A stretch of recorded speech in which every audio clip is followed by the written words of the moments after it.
espesyal ang kauna-unahang fan meet ni Korean superstar Yoon Bin sa bansa.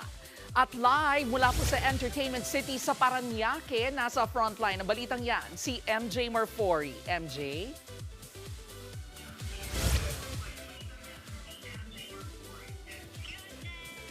Jervy, eto na nga ha, naglanding na nga sa Pilipinas si Hyun Bin. Han Bin, ayan. At syempre isang grabing Pinoy welcome ang ibinigay natin para sa Korean superstar. Actually, ayoko na nga maghugas ng kamay dahil eto na ha, nasa mood si Han Bin na talaga nakipag-selfie pa sa press, nakipagkamay sa press, at isa nga tayo sa nakilala siya kanina. Ito ang kanyang first ever visit sa Pilipinas at overwhelmed siya sa pagmamahal at hospitality ng Filipino fans na unconditional at unchanging umano ha. Sabi niya, simula rin nagsimula siya sa industriya.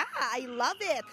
Nakilala ang 42-year-old actor sa mga drama tulad ng My Lovely Samsoon, Secret Garden at Memories of Alhambra. Doon siya una ring na-interview ng News 5, mga kapatid. Lalo nga siya sumikat sa buong mundo matapos ang tagumpay ng 2020 drama na Crash Landing on You kasama si Son Ye Jin. Nagpatuloy ang kanilang on-screen romance at tunay na buhay nang ikasal sila noong 2022. At syempre ha, ngayon nga may baby na sila. At sabi nga ni Hyun Bin, sana umpisa pa lang ito ng kanyang pagbisita sa Pilipinas, Jervy. At para sa mga fans, huwag kayong mag-alala dahil Q4 of this year, meron po siyang K-drama, ang Made in Korea, na mapapanood po sa Disney+. Yun daw yung talagang kanyang pinaghahandaan. But for now, magsisimula ng mga 8 p.m. ang first ever fan meet niya. At syempre, nandoon din ang News 5. Yan muna ang latest mula rito. Jervy?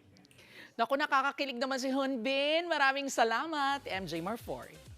Mga kapatid, Jervy Wrightson po. Eto na nga.